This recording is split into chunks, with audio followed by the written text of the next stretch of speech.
Salam jumpa kembali teman-teman dalam seri video filsafat untuk pemula. Kali ini kita akan membahas kembali satu aliran dalam bidang filsafat yang dikenal dengan nama konservatisme. Tapi sebelum kita sampai ke pembahasan itu, mari kita bayangkan dahulu sebuah dunia di mana segala sesuatu itu berubah begitu cepat. Coba bayangkan dulu, teknologi baru muncul setiap hari, nilai-nilai sosial bergeser, dan kita sering merasa di tengah itu semua biasanya akan merasa kehilangan pegangan.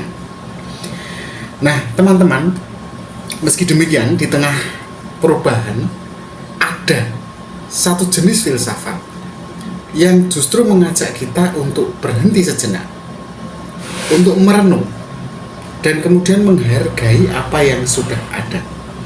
Filsafat itulah yang dikenal dengan nama konservatisme. Nah, konservatisme itu bukan sekedar tentang bagaimana mempertahankan masa lalu atau mempertahankan apa yang sudah ada dan mapan hari ini. Tapi konservatisme ini tentang bagaimana kita menjaga keseimbangan dan stabilitas dalam masyarakat yang sudah berjalan. Nah, salah satu tokoh dalam filsafat konservatisme itu bernama Edmund Burke. Edmund Burke. Nah, siapa Edmund Burke itu? Kenapa kok pemikirannya sampai hari ini masih dianggap relevan? Bahkan kita bicarakan dalam video ini. Mari kita telusuri bersama. Oke, jadi pertanyaan utamanya kita kembalikan lagi ya. Apa sebenarnya konservatisme itu? Sederhananya, konservatisme itu adalah satu aliran filsafat dalam bidang politik ya, yang menekankan pada pentingnya melestarikan nilai-nilai tradisional.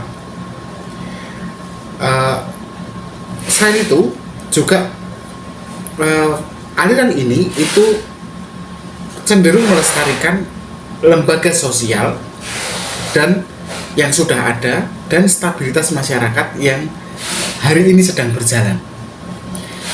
Loh kok gitu? Apa sebenarnya yang hendak dituju? Nah teman-teman, bagi para konservatif, tradisi itu bukan sekedar atau dipahami sebagai kebiasaan yang sudah lama atau kuno. Tradisi adalah kebijaksanaan yang teruji oleh waktu. Mereka percaya perubahan yang terlalu cepat atau radikal itu justru bisa merusak harmoni sosial. Itulah kenapa konservatisme lebih memilih reformasi bertahap daripada revolusi besar-besaran. Nah, tapi apa yang membuat filsafat konservatisme ini masih menarik di berbagai negara? Bahkan partai konservatif itu masih hidup. Nah, mari kita lihat lebih dalam seperti apa sebenarnya pemikiran filsafat konservatisme, khususnya pemikirannya Edmund Burke. Nah, Edmund Burke sendiri teman-teman, sebagai informasi sudah saya bikinkan sebuah video tersendiri ya di bagian awal dari seri video filsafat untuk pemula. Tapi oke, kita akan bahas kembali. Edmund Burke adalah seorang filsuf dan dia juga seorang politisi yang berasal dari Irlandia. Dia sendiri sering disebut sebagai bapak konservatisme modern. Salah satu karya Edmund Burke yang paling terkenal itu judulnya Reflections on the Revolution in France. Jadi refleksi dari revolusi Prancis. Nah, dalam buku itu dia mengkritik revolusi Prancis. Nah, apa sebenarnya argumen dia? Bukankah revolusi Prancis itu tonggak berdirinya demokrasi di dunia? Oke, jadi begini. Burke berargumen bahwa tradisi dan institusi sosial yang sudah ada ya, itu bukanlah sesuatu yang sebenarnya muncul demikian saja gitu, sehingga dengan enaknya mau kita hapus. tradisi dan institusi sosial itu kan sebenarnya hasil dari akumulasi ratusan tahun, bahkan mungkin ribuan tahun pengalaman manusia sepanjang sejarah. Nah, sehingga menurut dia perubahan memang perlu, tidak bisa ditolak, tetapi harus dilakukan dengan hati-hati, menggunakan prinsip evolusi, bukan ini poinnya, bukan revolusi. Nah, Burke ini kemudian memperkenalkan satu konsep, konsep bahwa masyarakat itu terbangun dengan semacam kontrak antar generasi. Jadi dalam pemahaman Burke itu masyarakat itu tidak hari ini kita adalah kontrak atau kesepakatan antara yang hidup hari ini, tidak, tetapi kesepakatan antara kita hari ini yang masih hidup dan nenek moyang kita atau generasi sebelumnya. Artinya kita yang hidup hari ini itu sebenarnya tidak hanya bertanggung jawab pada generasi kita hari ini atau anak-anak kita, tapi juga pada generasi masa lalu dan juga tentu generasi masa depan atau anak-anak kita. Nah, pandangan Burke ini adalah pandangan yang sebenarnya mendalam kalau mau kita renungkan. Sayangnya memang dia dianggap anti perubahan, padahal dia tidak anti perubahan, dia cuma ingin perubahan itu tidak ceroboh gitu loh, dengan revolusi. Nah, jadi saya sendiri teman-teman itu menemukan setidaknya 4 konsep utama dalam pemikiran konservatisme. Apa saja? Pertama adalah tradisi, kedua adalah stabilitas sosial, ketiga adalah hierarki alam, dan yang keempat kebijakan moral. Apa itu? Baik, kita bahas satu persatu. Kita bicara tentang tradisi ya. Oke, konsep tradisi. Bagi filsafat konservatifisme, tradisi itu merupakan panduan penting untuk mengatur masyarakat.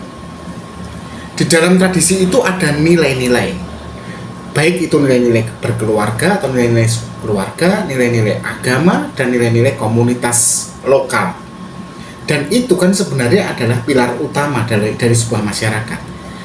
Nah, itu adalah panduan penting tradisi itu, bukan sesuatu yang menghambat bahkan dalam kehidupan, tetapi justru menjamin terbentuknya masyarakat ideal hari ini. Nah, itu yang pertama, poin pertama dalam konservatisme. Yang kedua, stabilitas sosial. Jadi dalam pemikiran konservatisme itu masyarakat tentu saja membutuhkan keteraturan. Dan keteraturan itu yang nanti akan memberikan perasaan aman dan stabil untuk kemudian berkembang. Artinya perkembangan dan perubahan itu tidak ditolak, tetapi perkembangan dan perubahan itu lahir dalam pemahaman konservatif ya, dari kestabilan atau stabilitas. Itulah kenapa konservatisme menolak yang namanya perubahan radikal. Karena perubahan radikal kan adalah perubahan yang landasannya ini kan bukan sebuah kestabilan, tapi instabilitas, sehingga bisa terjadi apa? Kekeosan, kekacauan, chaotic. Kemudian poin yang ketiga, tadi kita sudah bicara tradisi, stabilitas sosial, lalu yang ketiga adalah hierarki alamiah. Jadi konservatisme itu mengakui adanya perbedaan peran ya dalam masyarakat. Di situ ada hierarki di dalam masyarakat, ada pemimpin, ada yang dipimpin gitu ya. Ada kelas atas, kelas tengah, dan kelas bawah. Tapi itu semua bukan dibangun karena konstruksi sosial seperti yang dipahami oleh kelompok Marxis misalnya ya, atau dipahami oleh kelompok sosialis gitu ya, atau eksistensialis itu. Menurut Burke itu perbedaan dalam atau perbedaan peran dalam masyarakat itu tidak dilihat sebagai sesuatu yang bersifat kastanik, tapi itu bagian dari hasil evolusi alamiah secara sosial. Oke, saya bicara tentang apa yang dipahami konservatif ya, bahwasannya saya pribadi ataupun teman-teman mungkin tidak setuju, itu kita tanggalkan dulu. Baik, itu poin ketiga. Sekarang kita masuk ke poin keempat. kewajiban moral. Nah, bagi kaum konservatif, setiap individu itu punya tanggung jawab pada masyarakatnya, pada komunitasnya, termasuk komunitas terkecilnya, keluarga misalnya. Tapi juga punya tanggung jawab pada generasi masa lalu dan generasi mendatang. Generasi masa lalu yang sudah memberikan tradisi semacam panduan untuk kestabilan, generasi mendatang adalah untuk menjamin bahwa tradisi itu tidak luntur di masa depan. Nah, konsep-konsep mengenai 4 tadi ini ya, dalam konservatisme mungkin saja terdengar sederhana. Tapi teman-teman, konsep-konsep itu dampaknya besar ketika kita bicara tentang pembentukan masyarakat. Nah, teman-teman, meskipun ya konservatisme, mau itu di Amerika, mau itu di Inggris, atau di negara-negara yang partai konservatifnya kuat ya, itu seringkali dianggap orang-orangnya kuno ya. Republikan kalau di Amerika gitu ya, itu kan dianggap kuno gitu ya. Tapi konservatisme itu sendiri sebenarnya kalau mau kita renungkan itu masih relevan untuk kita bicarakan di dunia modern yang terus berubah dengan cepat ini. Misalnya teman-teman, kalau kita bicara tentang pelestarian budaya lokal, coba bayangkan di tengah arus globalisasi, warisan budaya tradisional kita ini kan kemudian selalu terancam untuk hilang, hingga kita bahkan tidak mengenal lagi siapa diri kita, dari mana kita berasal.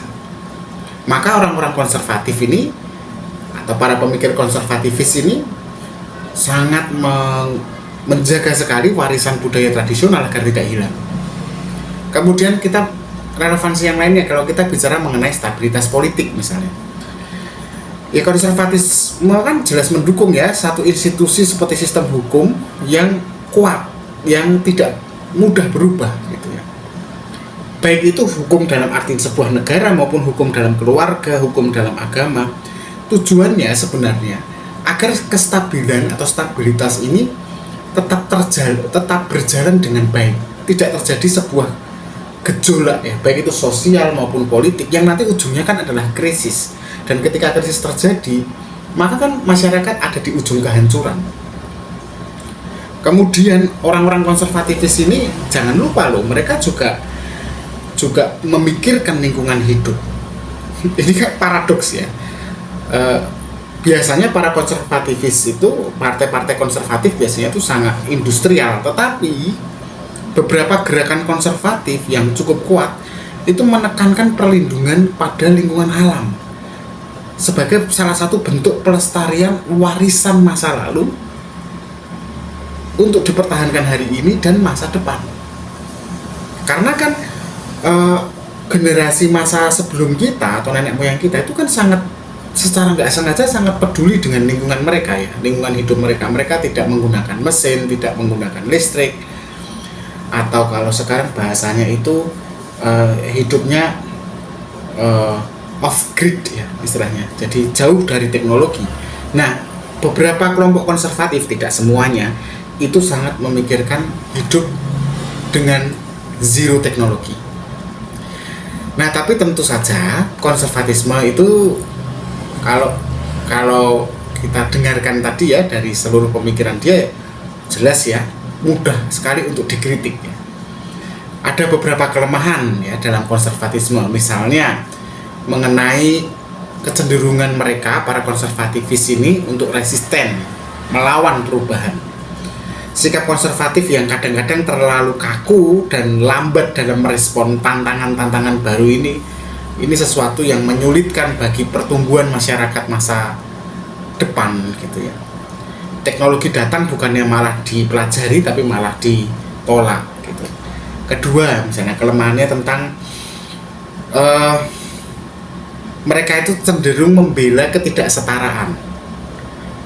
Baik misalnya ketidaksetaraan antara gender ya, perempuan, laki-laki, ataupun ketidaksetaraan ekonomi. Karena kan tadi kalau teman-teman ingat tadi kan mereka kan mendukung konsep bahwa hierarki atau perbedaan itu dalam hal peran itu adalah sesuatu yang alamiah. Sehingga justru ketika mereka mengatakan oh nggak apa-apa pembedaan gender bahkan atau tingkatan sosial itu sesuatu yang alamiah, nggak perlu ditolak, nggak perlu dirubah gitu. Wah, itu kan berarti mereka malah justru melestarikan ketidakadilan sosial ya. Kemudian konservatisme itu seringkali tidak selalu, tapi itu terjebak dalam elitisisme.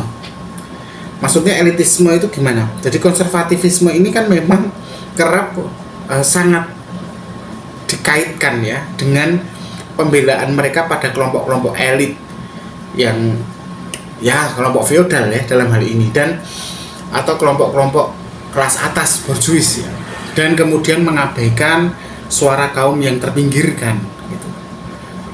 Konservatisme ini juga demi stabilitas sosial cenderung lebih mendukung atau melindungi hak-hak mayoritas daripada yang minor gitu. Nah, sejauh ini kritik-kritiknya seperti itu. Tapi apakah kritik-kritik itu memang logis atau cukup adil untuk mereka? Teman-teman bisa merenungkannya. Oke. Atau mungkin teman-teman bisa menambahkan di kolom di bawah ini ya. Nah, saya pikir cukup sekian pembahasan kita tentang konservatisme ya. Apakah teman-teman juga termasuk bagian dari kelompok konservatif yang mempertahankan tradisi, ataukah teman-teman lebih suka pada sesuatu yang berbeda dari masa lalu? Perubahan dan bahkan revolusi tidak menjadi masalah bagi teman-teman. Yang jelas setiap pilihan yang teman-teman ambil itu ada konsekuensinya. Silahkan teman-teman berpikir. Kalau saya ada kesalahan dalam menerangkan, silahkan direvisi atau diperbaiki di bagian kolom komentar. Jangan lupa untuk like, subscribe, dan nyalakan notifikasinya agar tidak ketinggalan pembahasan filsafat setelah ini. Terima kasih teman-teman, tetap berpikir kritis.